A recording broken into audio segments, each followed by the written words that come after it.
2 अक्टूबर का यह पवित्र दिन, जब पूरा राष्ट्र महात्मा गांधी की अहिंसा, सत्याग्रह और स्वतंत्रता संग्राम में उनके योगदान को स्मरण करता है। लेकिन इस वर्ष बहुजन समाज के उभरते हुए योद्धा और अथक संघर्षकर्ता चंद्रशेखर आजाद रावण ने इस दिन को एक नई विचारोत्तेजक दिशा प्रदान की है। उन्होंने गांधी जयंती को एक मंच बनाकर महात्मा गांधी के उस छिपे हुए अंधकारपूर्ण पक्ष को उजागर किया है, जो इतिहास की मोटी धूल भरी किताबों में दबा हुआ है। गांधी और बाबा साहब डॉक्टर भीमराव अंबेडकर के बीच का वो गहन वैचारिक, राजनीतिक और सामाजिक टकराव, जो सदियों की जातीय असमानता की जड़ों को छूता है। चंद्रशेखर आजाद रावण, जो बहुजन समाज के अधिकारों, सामाजिक न्याय, समानता और सशक्तिकरण के लिए निरंतर लड़ाई लड़ते हैं, जिन्होंने आज एक जोरदार, भावपूर्ण और मार्मिक बयान दिया। उनकी आवाज में सदियों की दबी हुई पीड़ा, असंतोष का गुस्सा और न्याय की अटूट मांग साफ साफ झलक रही थी। उन्होंने गांधी को महात्मा के बजाय एक शातिर राजनेता करार दिया, जो वर्ण व्यवस्था को बनाए रखने के लिए बहुजनों के हकों पर डाका डालते रहे और इस प्रक्रिया में बहुजन समाज को अपार मानसिक और सामाजिक पीड़ा दी। ये बयान न केवल ऐतिहासिक घटनाओं की गहराई में उतरता है, बल्कि आज के सामाजिक राजनीतिक परिदृश्य को भी एक आईना दिखाता है, जहां जातीय अन्याय अभी भी जड़ें जमाए हुए है। आइए हम चंद्रशेखर आजाद रावण के उस बयान पर चर्चा करते हैं, जो उन्होंने मार्मिक, गहन, भावपूर्ण और आकर्षक तरीके से बयां किया है। ये कहानी पूना पैक्ट की कड़वी सच्चाई से शुरू होकर वर्ण व्यवस्था की जड़ों तक जाती है और बहुजन समाज के दर्द, संघर्ष, उम्मीदों और जागृति को छूती है। चंद्रशेखर ने इस बयान को देते हुए जोर देकर कहा कि ये न केवल इतिहास का पुनर्मूल्यांकन है, बल्कि वर्तमान में बहुजनों की स्थिति को सुधारने का एक जोरदार आह्वान भी है, जहां हमें अपने अधिकारों के लिए फिर से संगठित होना होगा। चंद्रशेखर आजाद रावण ने अपनी बात की शुरुआत करते हुए गहरी सांस लेते हुए और आंखों में एक गहन, भावपूर्ण दर्द के साथ कहा, भाइयों और बहनों, आज गांधी जयंती है, लेकिन मैं यहाँ गांधी की महिमा गाने या उनकी मूर्तियों पर माला चढ़ाने नहीं आया। मैं यहाँ उस काले छिपे हुए सच को उजागर करने आया हूँ, जो बाबा साहब डॉक्टर भीमराव अंबेडकर ने खुद अपनी जिंदगी में महसूस किया था। बाबा साहब ने साफ साफ कहा था कि 24 सितंबर 1932 मेरे जीवन की सबसे बड़ी गलती है। चंद्रशेखर ने अपनी आवाज को थोड़ा ऊंचा करते हुए भावुक होकर आगे बोले, क्यों कहा था बाबा साहब ने ऐसा? क्योंकि उन्होंने गांधी को गहराई से पहचान लिया था। गांधी कोई महात्मा नहीं थे, बल्कि एक शातिर राजनेता थे, जो वर्ण व्यवस्था को बनाए रखने के लिए किसी भी हद तक जा सकते थे। बाबा साहब ने गांधी के बारे में स्पष्ट शब्दों में कहा था, मैं उन्हें महात्मा नहीं मानता, वो एक शातिर राजनेता हैं। यह शब्द बाबा साहब की उस गहन पीड़ा को दर्शाते हैं, जब उन्होंने देखा कि गांधी कैसे बहुजनों के हकों की हकमारी कर रहे थे, कैसे वे वर्ण व्यवस्था के कट्टर समर्थक थे और जातियों को बनाए रखने के लिए शातिर योजनाएं रचते थे। चंद्रशेखर ने यहां रुककर श्रोताओं की ओर देखा और भावपूर्ण ढंग से कहा, यह बात सिर्फ इतिहास की नहीं है, बल्कि आज भी प्रासंगिक है। गांधी की यह शातिराना राजनीति ने बहुजन समाज को सदियों से दबाए रखा और हम आज भी उसके प्रभाव से जूझ रहे हैं। ये दर्द हमारी रगों में बहता है, हर दिन हमें याद दिलाता है कि कैसे हमारे पूर्वजों के संघर्ष को कुचला गया। चंद्रशेखर आजाद रावण ने सख्त लहजे में जोर देकर कहा, गांधी वर्ण व्यवस्था के कट्टर समर्थक थे। वे चाहते थे कि जातियां बनी रहें, समाज उसी पुरानी अन्यायपूर्ण व्यवस्था में बंधा रहे, जहां शूद्रों को सिर्फ सेवा करने का काम सौंपा जाए और ऊंची जातियां वर्चस्व कायम रखें। लेकिन बाबा साहब अंबेडकर इस व्यवस्था के खिलाफ थे। वे इसे पूरी तरह से खत्म करना चाहते थे। गांधी ने शातिर तरीके से बहुजनों के अधिकार छीने और पूना पैक्ट उसका सबसे बड़ा सबूत है, वो पूना पैक्ट जो बहुजनों की हकमारी की कब्र है। चंद्रशेखर ने भावुक होकर आगे बताया, पूना पैक्ट की कहानी समझने से पहले हमें वर्ण व्यवस्था की गहराई को समझना होगा। वर्ण व्यवस्था समाज को बांटने का एक क्रूर साधन थी, सनातन धर्म की वो कुप्रथा जो छोटी जातियों पर अत्याचार का आधार बनी। यह व्यवस्था जन्म के आधार पर लोगों को ब्राह्मण, क्षत्रिय, वैश्य और शूद्र में बांटती थी, जहां शूद्रों को सिर्फ सेवा और दास्ता का जीवन मिलता था, बिना कोई अधिकार या सम्मान के। गांधी इस व्यवस्था को बनाए रखना चाहते थे, क्योंकि इससे ऊंची जातियों का वर्चस्व कायम रहता। लेकिन बाबा साहब इसका विरोध करते थे। वे कहते थे कि यह व्यवस्था अन्याय की जड़ है और इसे उखाड़ फेंकना जरूरी है, ताकि समाज में सच्ची समानता आए। चंद्रशेखर ने यहां पर वर्ण व्यवस्था की ऐतिहासिक पृष्ठभूमि पर विस्तार से बात की, बताते हुए कि कैसे ये प्रथा हजारों वर्षों से समाज को गुलाम बनाए रखती आई है और गांधी जैसे नेता इसे सामाजिक सद्भाव या व्यावसायिक विभाजन का नाम देकर बचाते रहे, जबकि ये वास्तव में शोषण का एक औजार था जो निचली जातियों को हमेशा के लिए दबाए रखता था। उन्होंने भावपूर्ण ढंग से कहा, यह व्यवस्था न केवल शारीरिक शोषण करती थी, बल्कि आत्मा को भी कुचलती थी और गांधी का समर्थन इसमें और दर्द जोड़ता था। चंद्रशेखर आजाद रावण ने अपनी आवाज को और ऊंचा करते हुए गुस्से से बोला, अब आइए पूना पैक्ट की उस दर्दनाक और शर्मनाक कहानी पर। इसके पहले गोलमेज सम्मेलनों को याद कीजिए। पहला और दूसरा गोलमेज सम्मेलन लंदन में हुआ था। बाबा साहब डॉक्टर अंबेडकर वहां गए थे डिप्रेस्ड क्लासेज माइनस यानी अछूतों का प्रतिनिधित्व करने। पहली बार कोई व्यक्ति अंग्रेजों की राउंड टेबल पर बैठकर अछूतों के हकों की बात कर रहा था। चंद्रशेखर ने गुस्से से कहा, बाबा साहब ने ब्रिटिश प्रधानमंत्री रामसे मैकडोनल्ड और उनकी टीम को बताया कि भारत में जातियों के आधार पर समाज कैसे बटा हुआ है। सबसे निचला तबका अछूत, जिन्हें छूना भी पाप माना जाता था, उनके पास कोई अधिकार नहीं था। उनका शोषण, जुल्म, हकमारी, सब कुछ बाबा साहब ने विस्तार से बयां किया। उन्होंने बताया कि कैसे अछूतों को पानी के कुएं से पानी नहीं भरने दिया जाता, मंदिरों में प्रवेश वर्जित है और सामाजिक बहिष्कार का शिकार बनाया जाता है। ये सब कुछ पहले गोलमेज सम्मेलन में और फिर दूसरे में दोहराया गया। चंद्रशेखर ने यहां पर गोलमेज सम्मेलनों की पृष्ठभूमि पर विस्तार से चर्चा की, बताते हुए कि कैसे ये सम्मेलन भारत की संवैधानिक दिशा तय करने के लिए बुलाए गए थे और अंबेडकर की भूमिका कितनी महत्वपूर्ण थी। वे न केवल अछूतों की आवाज बने, बल्कि दुनिया को भारत की जातीय असमानता की कड़वी सच्चाई दिखाई। उन्होंने भावपूर्ण ढंग से कहा, बाबा साहब की ये लड़ाई हमारे लिए एक मिसाल है जो दिखाती है कि कैसे एक व्यक्ति अपनी बुद्धि और साहस से पूरी व्यवस्था को चुनौती दे सकता है।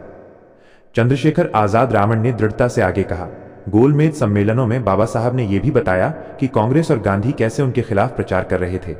गांधी कहते थे कि अंबेडकर गोलमेज में जाकर अछूतों की बात करके भारत का नाम बदनाम कर रहे हैं, एक तरह से देशद्रोही का काम कर रहे हैं। लेकिन बाबा साहब अंग्रेजों को समझाने में सफल हुए। उन्होंने कहा कि अछूतों को मुसलमानों और सिखों की तरह अलग से गिना जाए, क्योंकि हिंदू धर्म में उनके साथ कोई समानता नहीं, सिर्फ गैर बराबरी है। चंद्रशेखर ने मुस्कुराते हुए लेकिन व्यंग्य से बोला और अंग्रेज मान गए।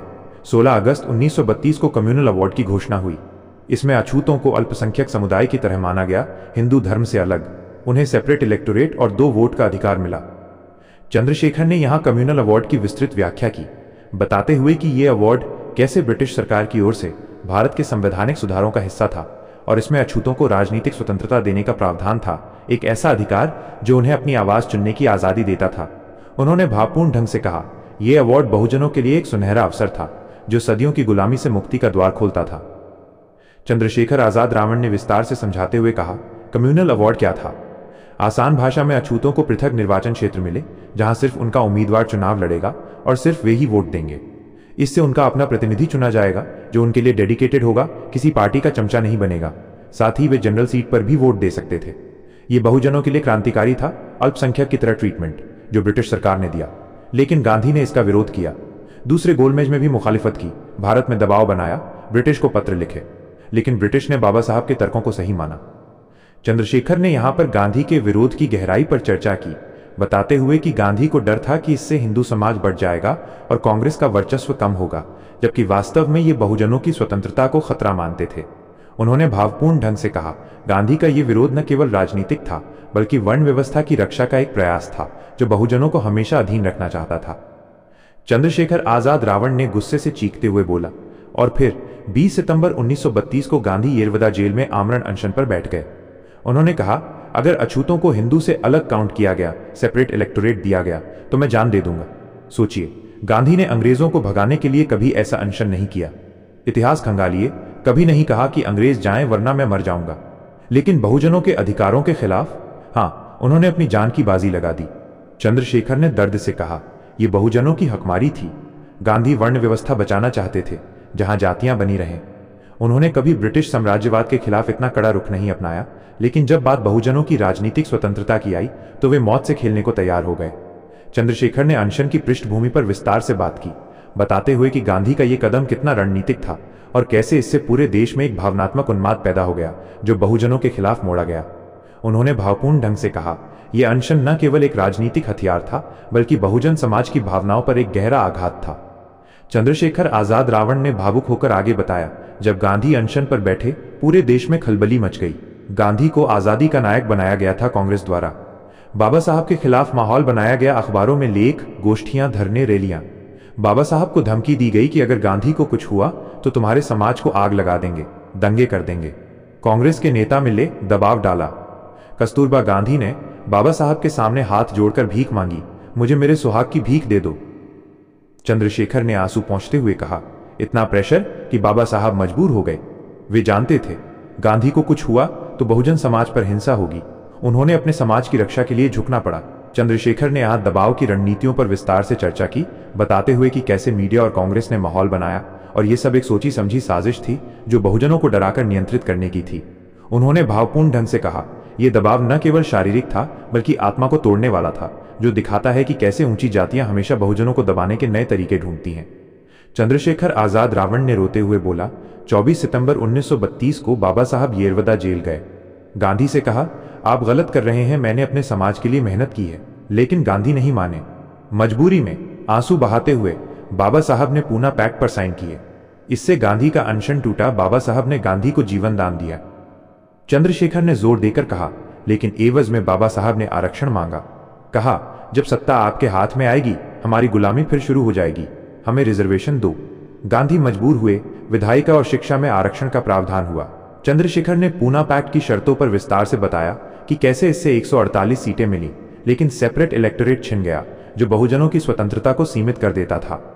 उन्होंने भावपूर्ण ढंग से कहा, यह पैक्ट एक मजबूरी थी जो बाबा साहब के दिल को चीर गई, लेकिन उन्होंने हमारे लिए आरक्षण जैसे एक हथियार को हासिल किया। चंद्रशेखर आजाद रावण ने गहराई से समझाते हुए कहा, आरक्षण कोई आसान चीज नहीं थी। बाबा साहब ने बड़ी कीमत चुकाई, सेपरेट इलेक्टोरेट छोड़कर आरक्षण लिया, बाद में संविधान में इसे शामिल किया। लेकिन गांधी को महात्मा कहने वाले सोचें, वे अहिंसावादी थे? नहीं। उन्होंने बाबा साहब को मेंटल टॉर्चर किया, साइकोलॉजिकल प्रेशर बनाया। क्या हिंसा सिर्फ शारीरिक है? मानसिक पीड़ा भी हिंसा है। आज मेंटल हैरेसमेंट अपराध है। गांधी ने अनशन से हिंसा की। चंद्रशेखर ने यहां हिंसा की परिभाषा पर विस्तार से चर्चा की, बताते हुए कि कैसे गांधी की अहिंसा सिर्फ दिखावा थी जब बात बहुजनों की आई, और ये मानसिक हिंसा बहुजन समाज की पीढ़ियों को प्रभावित करती रही। उन्होंने भावपूर्ण ढंग से कहा, यह पीड़ा हमारी विरासत है जो हमें याद दिलाती है कि सच्ची अहिंसा समानता में है, न कि दबाव में। चंद्रशेखर आजाद रावण ने सख्ती से बोला, गांधी का सपना क्या था? उनकी किताबें पढ़िए, सत्य के साथ मेरे अनुभव, स्वराज, ग्राम स्वराज, राम राज्य। वे चाहते थे जातियां बनी रहें, चातुर्वर्ण में सब अपना काम करें, जातियों में भेदभाव खत्म हो, लेकिन जातियां न खत्म हो। वे हरिजन बस्तियों में जाते, दिखावा करते, लेकिन बाबा साहब कहते थे, अपने घर जाओ, ऊंची जातियों को समानता सिखाओ। बाबा साहब जातियों के उन्मूलन की बात करते थे, एनिहिलेशन ऑफ कास्ट।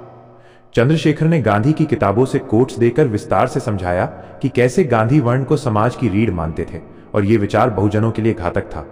उन्होंने भावपूर्ण ढंग से कहा, गांधी का रामराज्य हमारे लिए दास्ता का राज था, जहां हमारी जगह पैरों तले थी। चंद्रशेखर आजाद रावण ने व्यंग्य से कहा, बाबा साहब ने गांधी को घेरा, आप बनिया जाति से हैं वैश्य, आपका काम व्यापार है, राजनीति नहीं, वकालत नहीं। आपने बैरिस्टर क्यों पढ़ा? राम सत्संग क्यों करते? ये ब्राह्मण का काम है। आपने खुद चातुर्वण्य का पालन क्यों नहीं किया? कथनी और करनी में फर्क क्यों? गांधी जवाब नहीं दे सके। इसलिए बाबा साहब कहते थे, गांधी महात्मा नहीं, शातिर राजनेता है।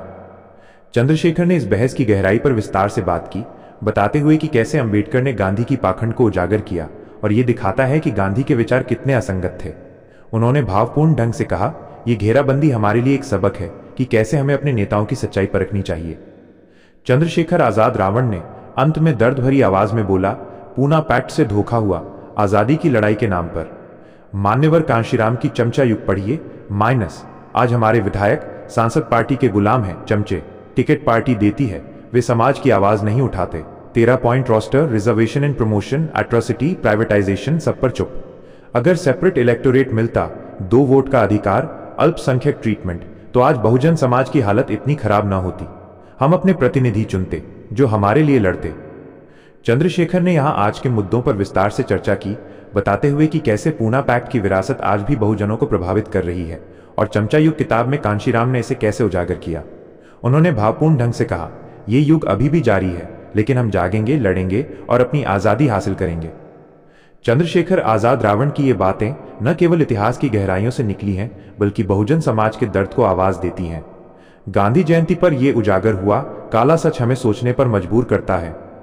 माइनस क्या महात्मा का चोला पहनकर गांधी ने वर्ण व्यवस्था को बचाया, या बाबा साहब की तरह सच्चे योद्धा की जरूरत है?